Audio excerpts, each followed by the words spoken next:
Hello and welcome back. If you're here, I know exactly what's on your mind. It's a moment we all fear, that final, raw instant of separation from the companion who taught us the meaning of unconditional love. We obsess over that last breath, that final stilling of the body. We ask, what really happens in that moment? It's the most fundamental question of pet grief. And for decades, our answers have been limited to faith or biological observation. But what if there was a way to weave together profound spiritual insight with modern psychological understanding? What if the comfort and connection you feel after a loss is not just wishful thinking, but a reflection of a deeper reality, one that science is finally starting to acknowledge? Today, we're going to step into an extraordinary exploration. We'll be drawing on the timeless, comforting insights of Edgar Cayce, the man known as the Sleeping Prophet, who offered radical clarity on the transition of souls, particularly those of animals. But we're going to frame that wisdom within the context of contemporary psychology, psychoneuroimmunology, and trauma healing. This isn't just about belief. It's about understanding the emotional and neurological reality of eternal connection.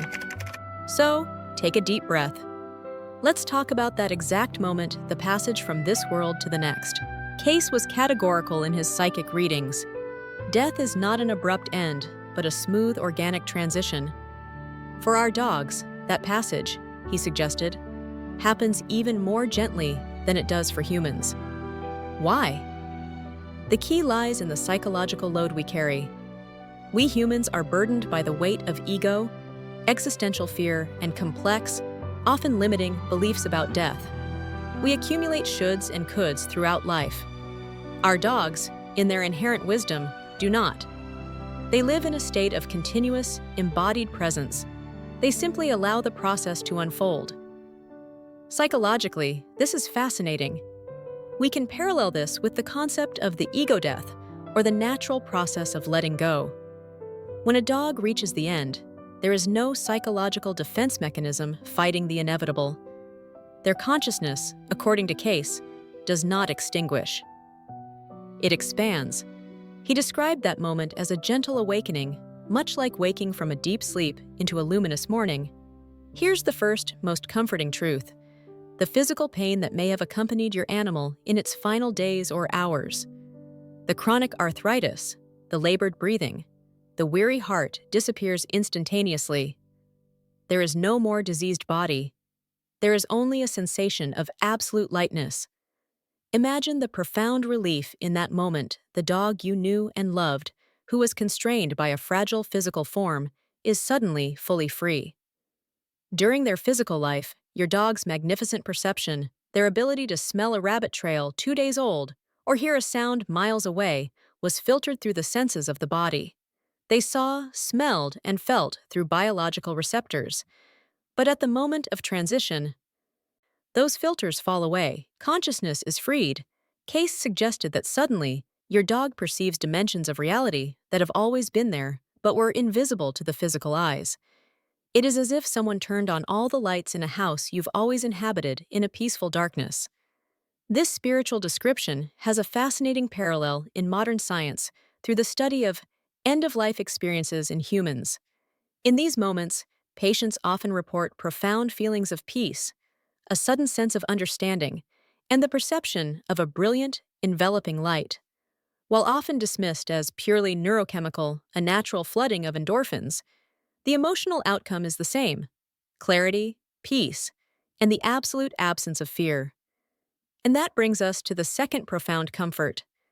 At the exact moment of death, your dog feels no fear. Fear, in its most complex form, is an emotion that exists when there is deep attachment to the idea of the body and the story of the ego. Animals, in their natural state of being, do not cling to the physical form in the same complex way we do. They live fully in the present, and when the moment to depart arrives, they simply go ahead. There is an innate trust, a deep knowing, that all is well. Psychologically, this aligns with the canine trait known as embodied cognition. Dogs do not dwell on the past or worry about a distant future. Their reality is what they can sense right now. The present moment is their spiritual home. When the physical body is ceasing, they are not arguing with the moment. They are embracing it. The immediate comfort, the energetic lifeline. But what about you? Does your dog feel your pain at that moment? Yes, it does. The emotional connection between you does not break with the death of the body. In the first seconds after transition, the dog is still very close to the physical plane, as if standing at the exit door, glancing back one last time. It perceives your suffering, your pain, your tears, and something remarkable happens. The dog feels an impulse to comfort you even from the other side. Many people report sensing a comforting presence right after their pet's death. You may feel an inexplicable sense of peace that defies logical explanation, given the pain of the moment. Cayce explained that this is not imagination. It is the dog, in its first conscious act after leaving the body, sending a wave of love and tranquility to its human. It is as if it is saying, "I am okay. Do not suffer for me." Now, here is where modern psychology provides a powerful framework to validate this deeply emotional experience. This feeling you have the phantom touch, the sudden calm, is described in grief work as the continuing bond. This is the healthy, natural process of sustaining your emotional connection with the deceased, not as a denial of loss, but as a recognition that the relationship itself is eternal. Your dog's energetic act of comforting you creates a real palpable shift in your own neurochemistry. It triggers the release of oxytocin and dopamine, the very same neurohormones that were released every time you looked at them in life. The transition itself lasts only a few seconds in earthly time. But for the dog's consciousness, it may seem longer or even timeless. The animal experiences a peace that transcends anything it felt during life, a peace that arises from recognizing that its essence was never truly bound to the body. When your dog closes its eyes for the last time, it is not entering darkness. It is entering light. The pain is gone. Fear does not exist. And the journey that is only beginning is more beautiful than we can imagine. The death of the physical body is only the end of a chapter, not the whole book. So, what happens next? Your dog has just left the body. It has experienced profound relief and absolute lightness. Where exactly does it awaken? And more importantly, is it confused, or is there an immediate clarity? That is what we will explore next. The calibration and the fullness of capacity. Edgar Cayce was very specific about this next step. The first moments in the astral plane, he explained, vary from animal to animal, but follow a general pattern. And that pattern depends on a crucial factor: how the dog's earthly life was, and especially the nature of its death. A dog that passed naturally, in peace, surrounded by your love, generally experiences a smooth and clear transition. It awakens in the astral plane with full awareness that something changed, but without panic or disorientation. It is like waking in a room different from the one you fell asleep in, yet feeling a sense of profound familiarity. There is a sense of being exactly where it should be. Now, a dog that died traumatically suddenly, or after great prolonged suffering, may experience some initial confusion. Cayce explained that this is not suffering in the sense we understand it, but a kind of intense adjustment of consciousness. Imagine you are watching a movie with the screen very dark, and suddenly someone increases the brightness to maximum. Your eyes take a few seconds to adjust. It is something like that. The animal's consciousness needs to calibrate to the new, higher vibrational frequency of the astral plane. From a modern psychological perspective, we can understand this initial confusion through the lens of energetic residue. Even without a physical body, the consciousness still holds the imprint of the last sensory experiences. For a rescue dog who spent years flinching from loud noises, or the animal who died in a sudden accident, that sensory imprint, that energetic memory of trauma, needs time to dissolve. The confusion, when present, lasts very briefly minutes, perhaps hours, in earthly time. This is because in the astral plane, time does not function as it does here, and the love energy is so immediately healing, and there is something fundamental that accelerates this adjustment process: the presence of other beings. The astral plane where dogs awaken is not a dark void or an abstract space without form. According to Cayce, it is an environment that reflects the animal's consciousness, a place that feels natural, nurturing, and intimately familiar. The first thing the dog perceives is that its body functions differently. It attempts to move and discovers there are no longer limitations. Think of your sweet old dog, the one who could barely stand without a grunt in its last months. Suddenly, that dog can run again. The paws respond instantly. There is no joint pain, no fatigue. The German Shepherd, who suffered from hip dysplasia, is now a blur of spontaneous motion. The Shih Tzu who lost its sight or hearing finds it can perceive everything with a clarity greater than in its youth. This generates a kind of immediate, unadulterated joy. Cayce mentioned that animals feel a spontaneous euphoria in the first moments after death, simply by rediscovering the fullness of their capacities. Psychologically, this is a profound somatic release. For years, their nervous system was constrained by pain. Now, the constraint is gone, and the entire being is flooded with the pure, joyous sensation of movement and freedom. It's as if they are debuting a new, better, fully responsive body, a body unconstrained by the physical laws we know. The dog can move by thought. Do you want to be in a particular place? Just think, and you are there. The energetic signature of love. But here is the most touching detail, the one that anchors the spiritual in your lived emotional reality. In those first moments, many dogs try to return, not because the astral plane is bad or frightening, but because the connection to you is still the strongest, most familiar energetic signal in their existence. They think of you, and instantly, they find themselves back in the physical environment where you are. This is the energetic lifeline in full effect. This explains why so many people feel the unmistakable presence of the animal right after its death. You may feel a subtle shift in the air, notice a movement out of the corner of your eye, or simply have that unmistakable sense that they are there, perhaps lying in their favorite spot on the rug, or the distinct, specific weight on the end of your bed that only they provided. And they are there. The dog has not yet fully moved onward because it is processing separation from you, just as you are processing separation from it. Cayce explained that this phase is temporary but necessary. The dog needs to understand that its physical form has ended, but its existence continues, and it needs, in some way, to energetically bid farewell. It is not a final goodbye, but a recognition that the terms of the relationship have changed. During those first hours or days, the dog may alternate between the astral plane and the physical environment where you are. It is not trapped between worlds, as some fear. It is simply using its new freedom of consciousness to traverse dimensions, and each time it returns to the astral, it becomes a little clearer to it that that is its new temporary home. Clarity comes naturally. No one is verbally explaining what happened. Animals do not require complex concepts or words. They feel. They know through direct, energetic perception. And as that clarity is established, something extraordinary occurs. They recognize they are not alone. They never were.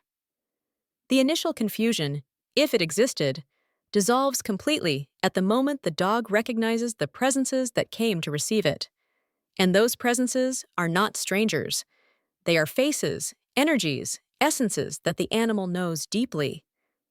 Because in the spiritual realm, no one crosses the threshold of death alone, especially not dogs, who throughout their earthly lives were masters at creating bonds of love. We arrive at one of Edgar Cayce's most emotionally profound and comforting revelations. Who is waiting for your dog, and what is their role in the healing process? Now we arrive at a deep, emotionally profound, and profoundly comforting revelation about your dog's journey. When your dog awakens in the astral plane, it is not alone. Never was. There are presences there, waiting for it, ready to guide it on this new journey. This is a central teaching from Cayce's readings. Dogs are received by three main types of beings. This structure ensures an immediate sense of safety, familiarity, and love. the spiritual equivalent of a perfectly secure attachment. The first, and perhaps the most touching, are other animals that passed before it. If you had other dogs, cats, or any pet that died, they will be there. They are waiting. And the reunion takes place with an explosive joy that transcends any expression of affection you ever witnessed in the physical realm. Imagine the scene. Your dog, who just realized it can move freely, that there is no pain, suddenly senses a familiar presence. It turns and sees that other dog you once had, the one who passed when this one was still a puppy, or even before it came into the family. But the recognition is instantaneous. In the spiritual realm, souls know each other beyond physical forms or timelines. It matters not if they never coexisted physically. The connection exists because both shared the same energetic system, the same family, the same field of love. Psychologically, this resonates with the concept of systemic family energy. The dog recognizes its belonging to the system it left behind. Only now, the system is whole again. The second type are what Cayce called animal guardians. These are evolved animal spirits who have chosen the mission of receiving and guiding other animals during their transition. Think of them as spiritual mentors, or the wisest, calmest animals you've ever encountered. These guardians have a deep instinctual wisdom about the transition process. They understand what the newly arrived soul is feeling: its initial disorientation, its longing for its caretaker, the strangeness of the new vast environment. Through a form of communication that goes beyond sounds or gestures, they transmit peace, safety, and guidance. It's as if they say without words, "You are safe, we are here, we will show you the way." For example, imagine a dog that was abandoned and only knew love for the last 5 years of its life. The underlying anxiety, the fear of being left, is an energetic block. The animal guardian steps in, not with a lecture, but with a transmission of absolute, undeniable stability. They help the newly arrived dog process that deeply ingrained fear, facilitating a release that allows for genuine spiritual post-traumatic growth. Now, the third type of presence is the most surprising and perhaps the most personal. Cayce revealed that dogs are also received by human beings, but not just any humans.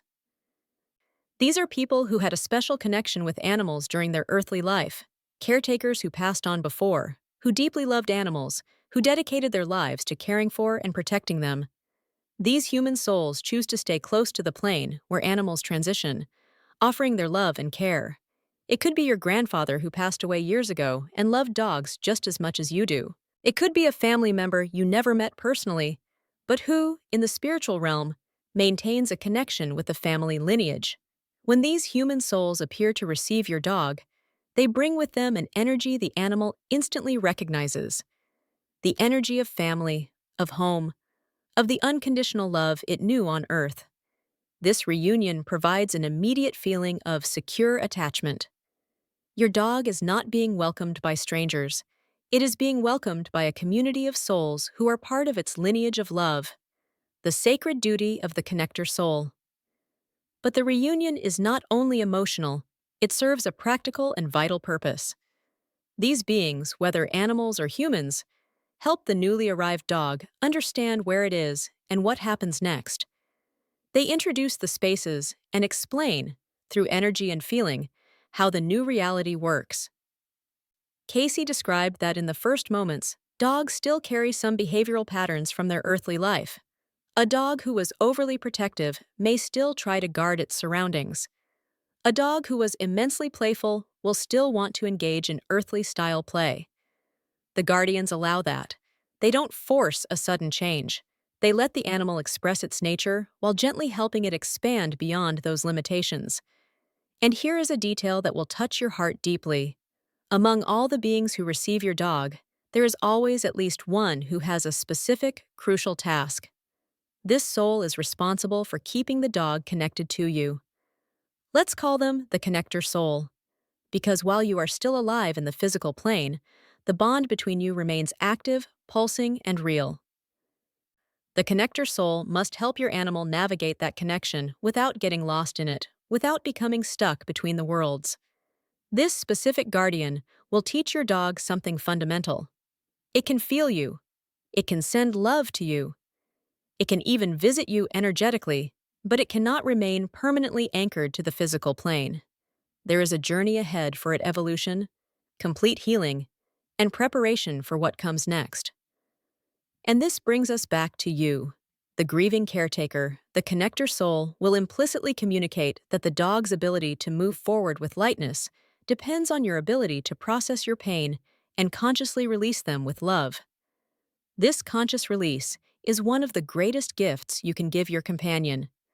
When you are able to transform pain into gratitude, when you celebrate the life you had together instead of only mourning its end, you are energetically saying, "I love you. I miss you, but I want you to go, to grow, to experience everything the spiritual realm has to offer. I'll be okay, and one day we'll meet again." When you do this, the connection between you doesn't weaken. It purifies. It transforms into something higher, subtler, but just as powerful. The bond remains active, pulsing, real. The question then becomes, how long does your dog remain connected, and how do you truly communicate across the dimensions? That is the final, profound piece of the puzzle: the communication bridge and the healing of the soul. Have you felt, in the days following your dog's passing, that inexplicable sensation of presence? As if they were lying in their usual spot or walking behind you through the house? You are not imagining it. According to Edgar Cayce, that perception is absolutely real. The connection between you and your dog is not broken by the death of the physical body. In fact, in many ways, it intensifies. Here is something that shifts your understanding of the universe. In the spiritual plane, distance doesn't exist. Thought and presence are the same thing. When you think of your dog with love, with longing, with that deep ache in your chest, you are literally creating an energetic bridge between the two worlds, and your dog feels it instantly. It doesn't matter where they are in the astral plane. They feel you. Case explained that in the first few days, this connection is even more intense because the dog is in an intermediate zone where it can perceive both the astral and physical planes clearly. It is extremely attuned to you. Every time you cry, every time you look at its photo, every time you miss the routines you shared, it knows. But what exactly does it feel? Case described that dogs perceive their caretaker's emotions as waves of colored energy. Your sadness reaches it as a dense, heavy wave in dark tones. Your love arrives as a bright, warm, enveloping light. And here's what's most important: the dog responds to these waves. When it perceives your pain, its immediate instinct is the same as it always was in life: to comfort you. This is the psychological explanation for the phantom touch. You are crying on the couch and suddenly feel a weight beside you. You are in bed at night and feel something touch your leg. These are not hallucinations created by grief. They are real energetic manifestations of your dog's presence, utilizing the bond you created to transmit comfort. Cayce taught that in the first 3 to 7 days, what he called the immediate vigil, the dog makes frequent visits to the physical environment. Not because it's stuck, but because it is still processing the separation and, more importantly, because its love and loyalty remain intact. If you are suffering, it wants to ease that pain the only way it knows how: by being present. Active communication, intention, and dream encounters. Here's the key to conscious connection. You can actively communicate with your dog during this period, not through words, but through intention and feeling. When you close your eyes and visualize your pet, when you speak to it out loud or in your mind, when you consciously send love in its direction, that communication crosses the planes.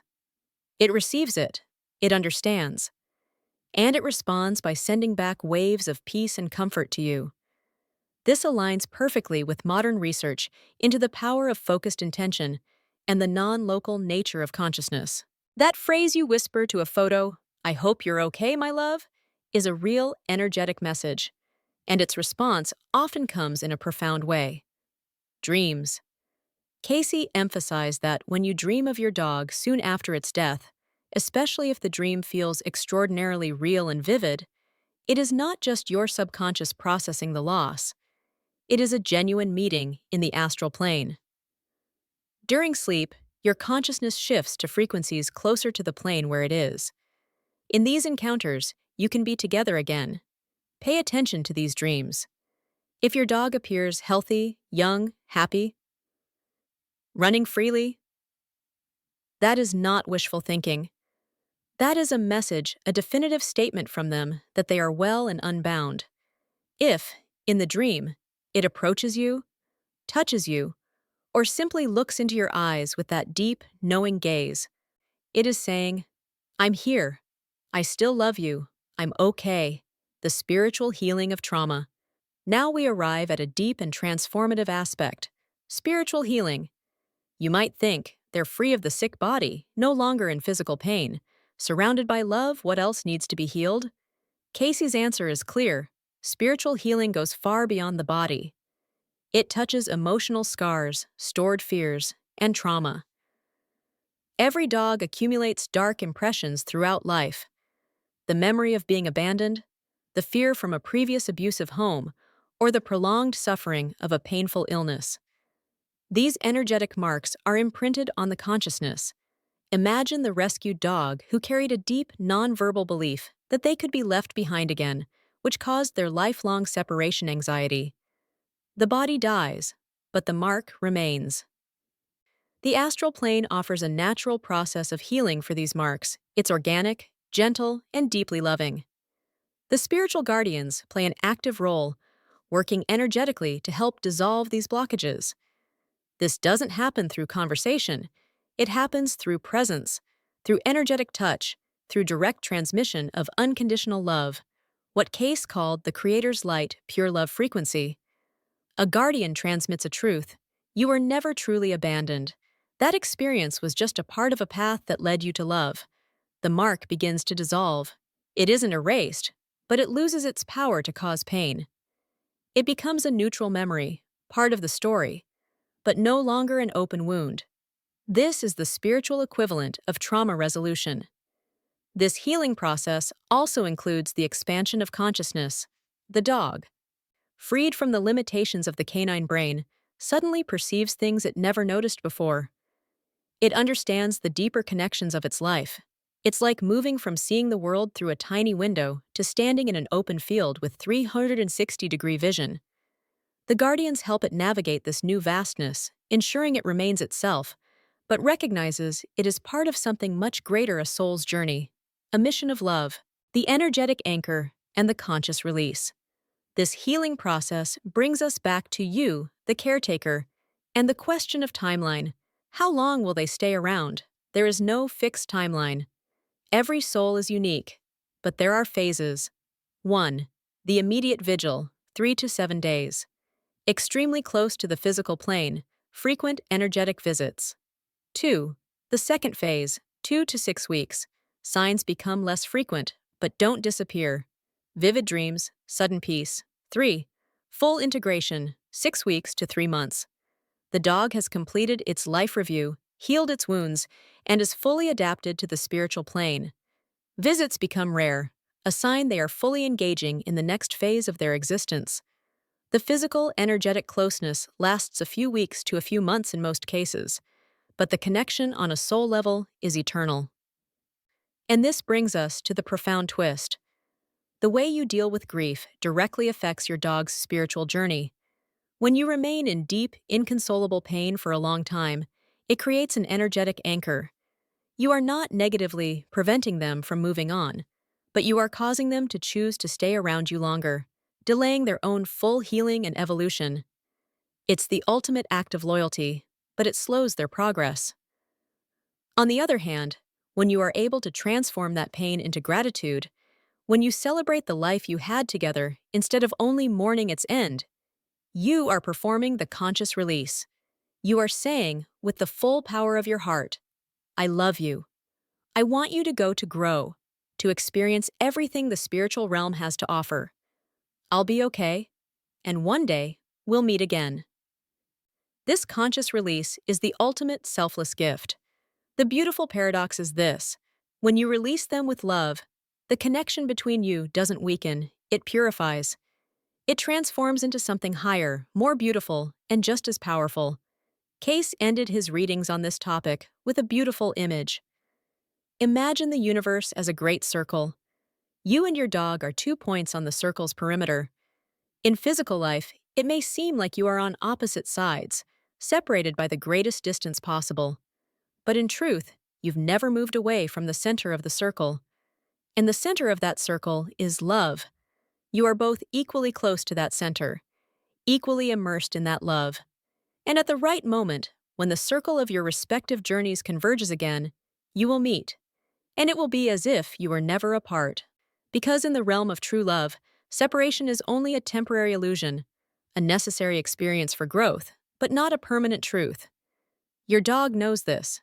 They always have. And now you know it too. Before you go, if you feel it's time to elevate your consciousness and start actively manifesting the peace and connection you desire, I invite you to join the Quantum Thinking Challenge. For 21 days, we work on reprogramming the mind, raising your vibration, and unlocking your full energetic potential, a process that will help you purify this very connection we've discussed today. I've received inspiring messages from people living extraordinary results. Want to be next? Click the link in the first pinned comment. Thank you for sharing this sacred space with me today. Until next time, be gentle with yourself and remember the love.